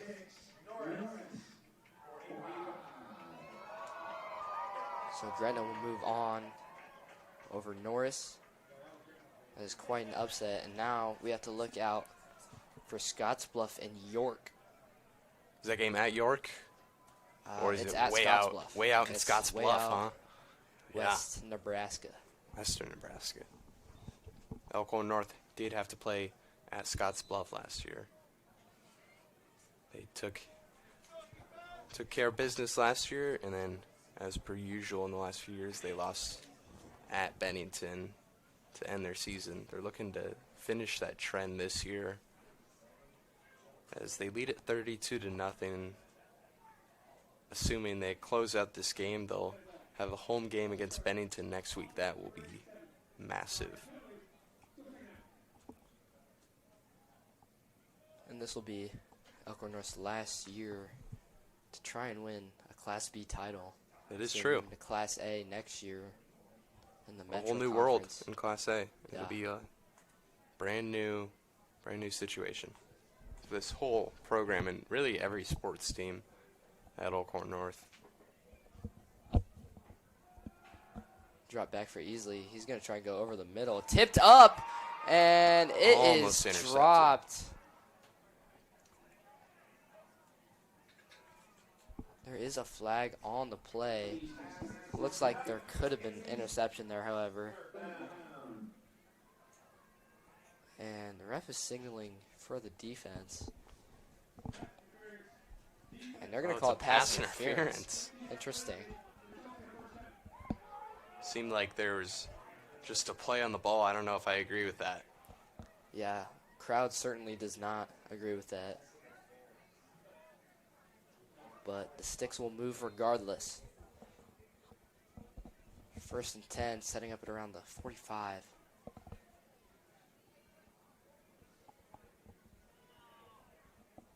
Pius trying to at least put their name on the board.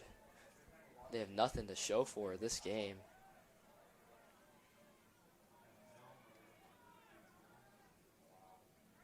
Isley's fake handoff just does not go his way. His running back goes the opposite way.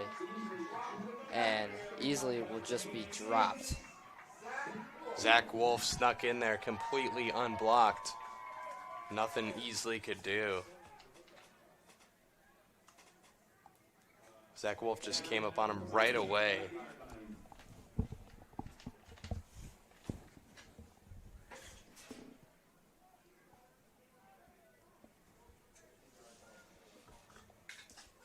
That'll back them up a significant amount.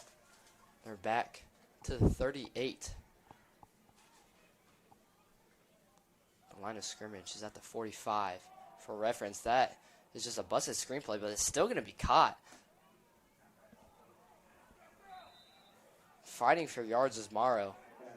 And he's going to get back to the line of scrimmage plus more. That's a big gain there off what seemed to be a busted play. Well done by Morrow to find open space. 3rd and 7.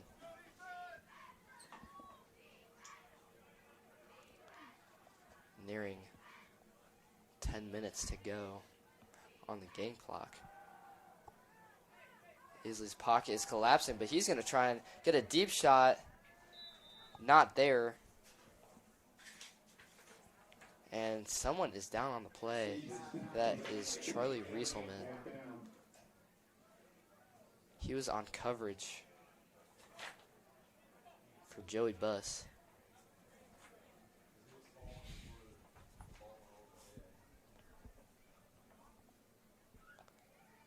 And the medical trainers will attend to him. We'll step away.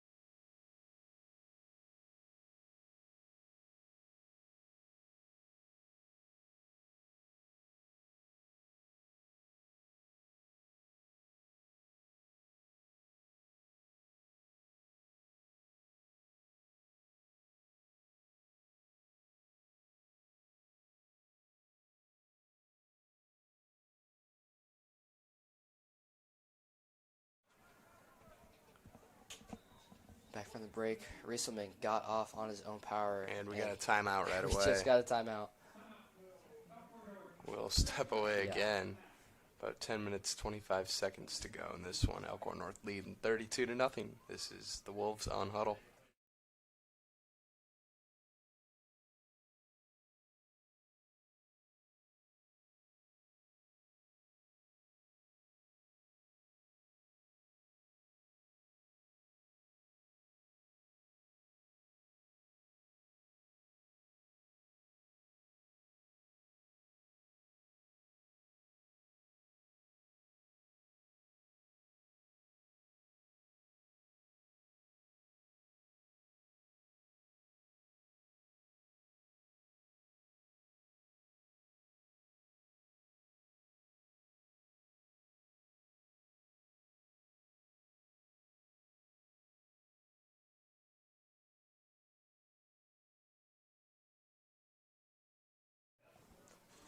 back from a Wolves timeout.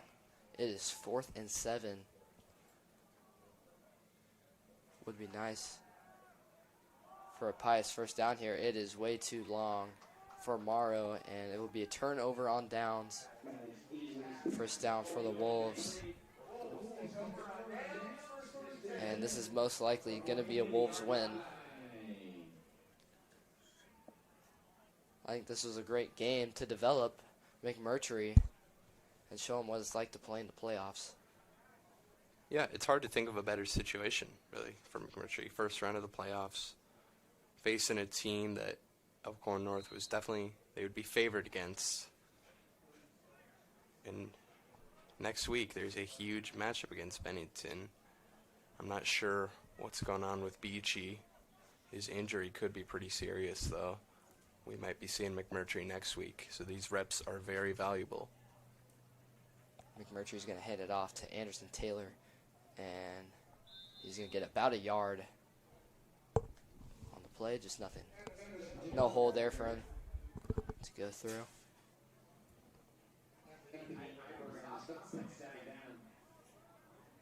Second down and 9.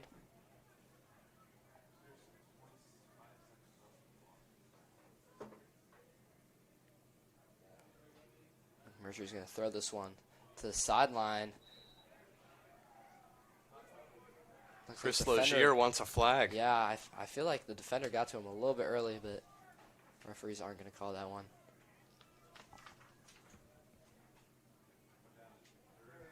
Third down and long.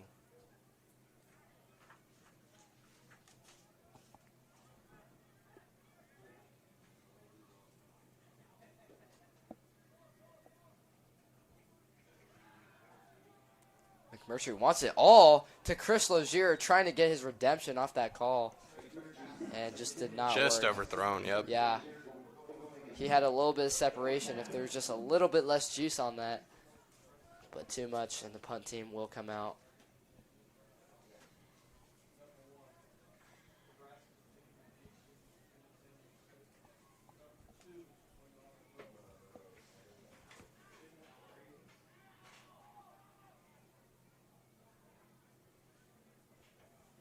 Sutco rushing in to get in on special teams.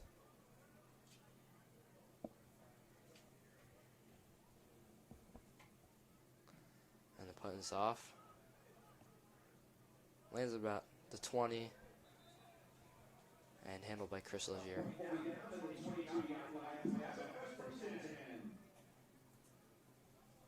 First and 10 for Pius. Again, just trying to put points on the board. As the time ticks, their chances are just slipping away. So they're just trying to put some points here. Make some memories with the guys.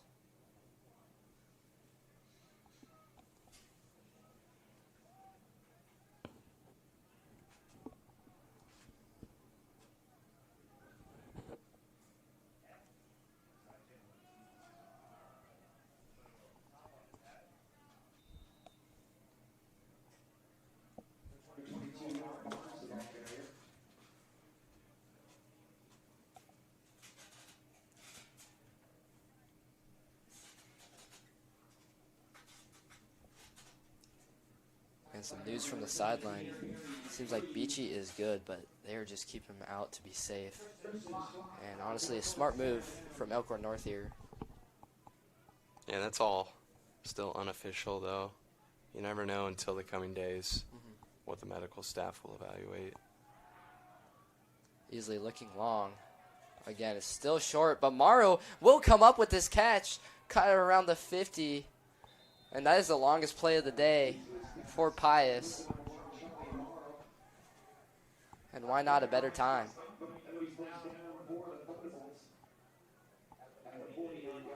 "48-yard line in Wolves territory." Pius needs to capitalize on this drive.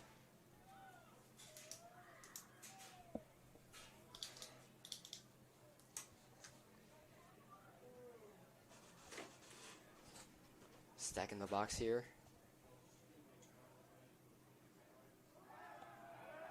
And they're play. going to hand it off, but they're going to throw it back to Morrow, and it's just too far.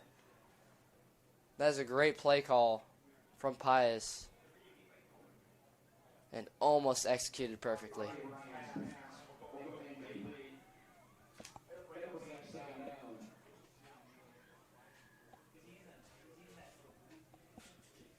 Second down and 10. And with this probably being the last game of Pius this season, why not go into the bag of tricks? Try and pull out some quick plays or trick plays.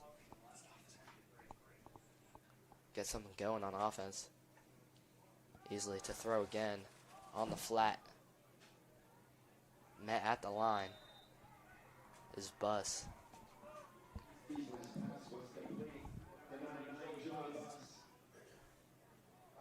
And as you said, most likely, well, yeah, it is going to be their last game of the season. There's almost no chance they're going to come back from down 32 with 8 minutes to go. And so you might as well dig into the bag of tricks, especially on Halloween night.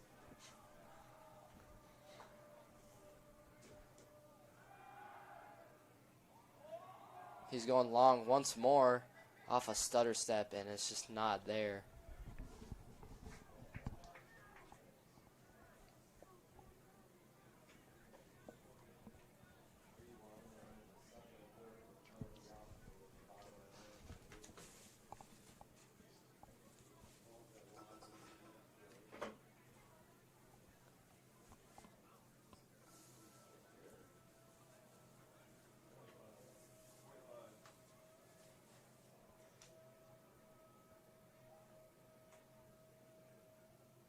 Easily dropping back, 4th and 9.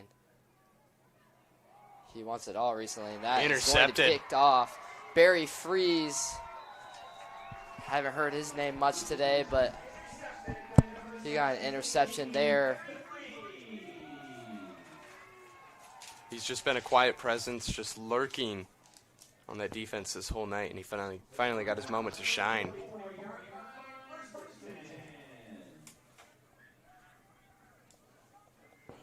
Barry's committed to Iowa State, along with Jace Reynolds going to UNL.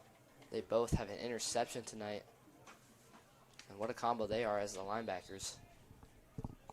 2 D1 commits. And, you know, obviously it's Halloween night. Since it's Halloween night, those have got to be the scariest linebacker duo in the state of Nebraska.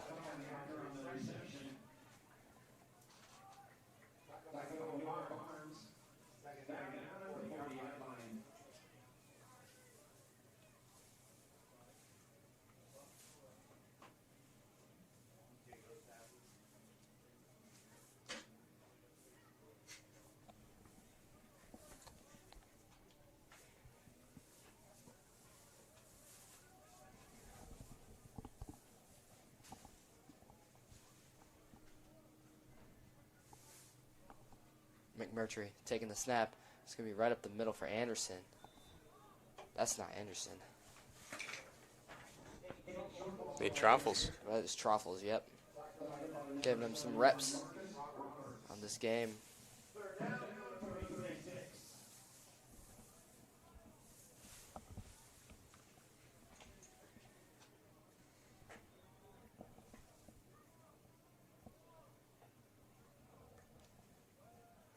And this clock is just ticking away. About 6 minutes to go now.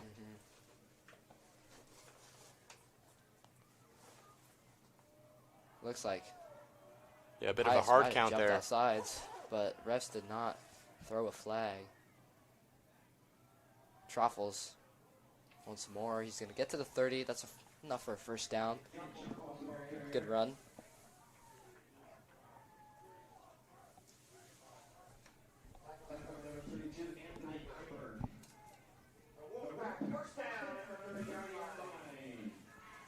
Student section is slowly fizzling away as Elkhorn North keeps increasing their chances at the win. Obviously, it's not very likely, but I mean, you never know what could happen. It'd be very, very unlikely.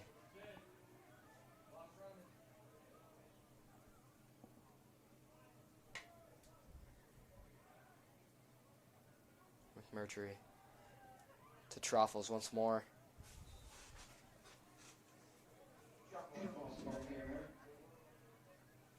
They'll give him 3 yards there.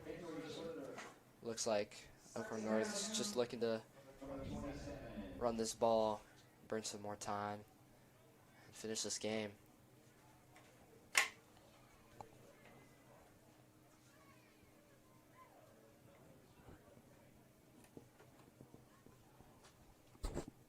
And with under a minute to go, Scotts Bluff and York are still tied. That'll be a good game to watch for at the conclusion of this one, as it might go to overtime. Truffles once more has a good hold there.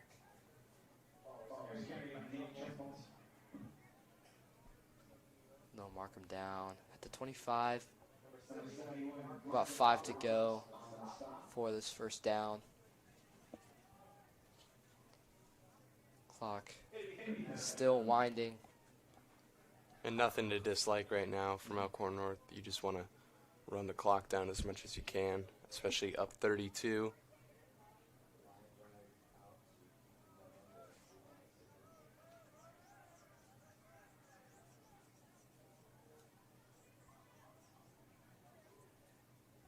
Truffles once more. Bounces to the left. And they're going to give him a first down there.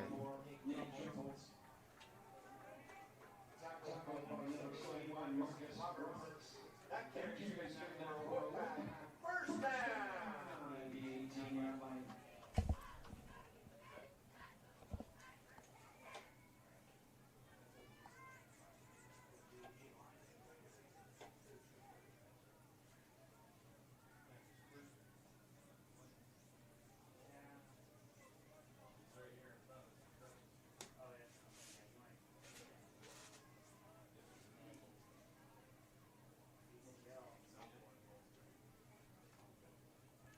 Truffles to the right side this time, and Just get defending just stuffed comes right through the hole. right away.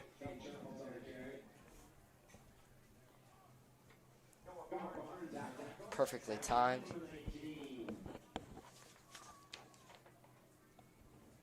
Noah Barnes, good player on this Pius team.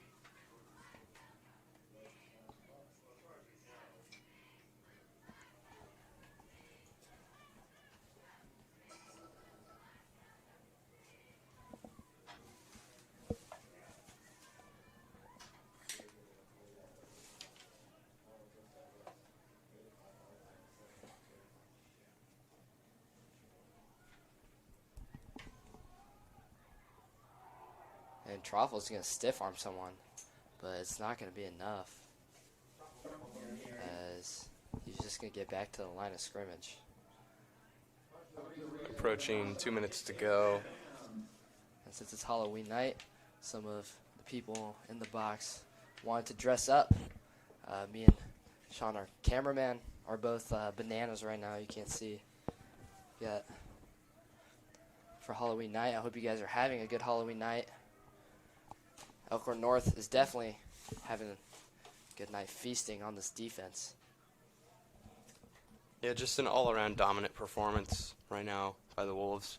It's what we were expecting going into this game. We didn't know how much better Pius had gotten since that first game, as they played pretty competitively with Waverly last week, but overall, just a really good showing from the Wolves. And we do have a score update from the World Series. The Dodgers have defeated the Blue Jays and forced a Game 7.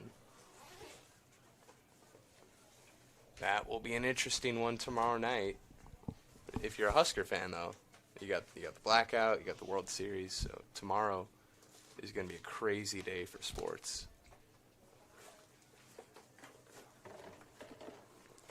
As under a minute here, be sure to watch that volleyball game tomorrow. That'll be at 11 a.m.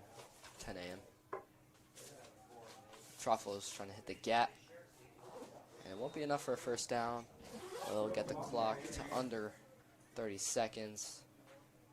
And Pius probably won't do anything here. Probably just kneel it not much you can do with Yeah, really not much 36 you can seconds. do. Elkhorn North, they'll be playing next week at home against Bennington. Be sure to catch that game on Elkhorn North Huddle. That will be the biggest game for Elkhorn North all year. They took down Bennington this year in a highly emotional game. But let's see if they can do it again next week. But we got to finish this game out first. A score update from Scottsbluff. York has defeated Scottsbluff Wow. 24-21. 2 upsets early in this playoff. Anything can happen. I did not expect York to beat Scottsbluff, but good game over there. We have an injured player on the field. 36 seconds left. What are some takeaways you see from this game from Elkhorn North? Strong defense.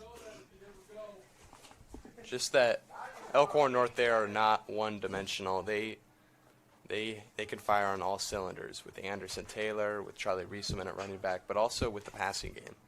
Who knows if Beachy is going to play next week? You can never speculate, you can never assume.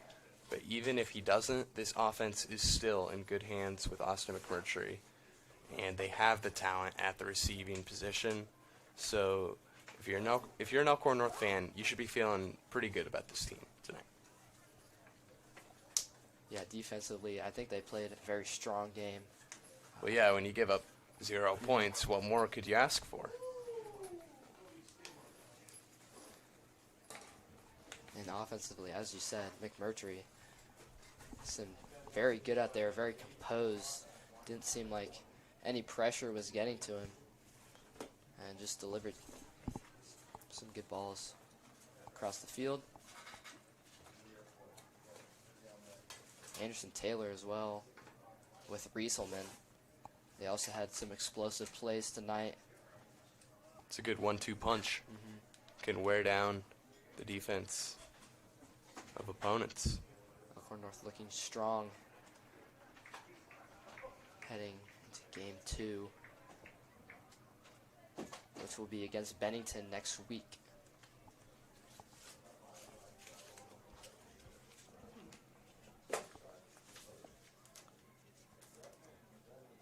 Not sure who was injured there on Pius, but they have walked off the field.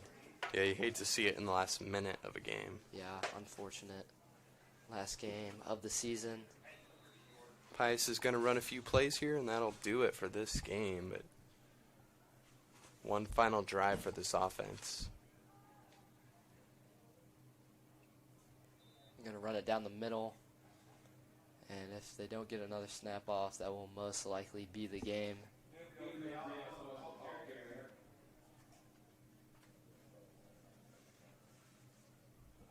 And it looks like they might want to run more. One more play Yep, they for do. the Thunderbolts this year. Last play. Last play of the ball game, They handled it and off. it's a run up the middle. And that'll do it. That'll do it. Zeros on the clock and zeros on the Thunderbolts score. 32 though for the Wolves, as they will defeat the Thunderbolts. Yeah, in a dominant game. showing. It was supposed to be a blowout. We just didn't know how much. We hope Beachy's okay for the next game against Bennington. They'll need him. Some senior leadership there. But as we said, McMurtry is looking like a safe option for them. So thank you for watching. We'll hope to see you here next week. This is Elkhorn North Football on Huddle.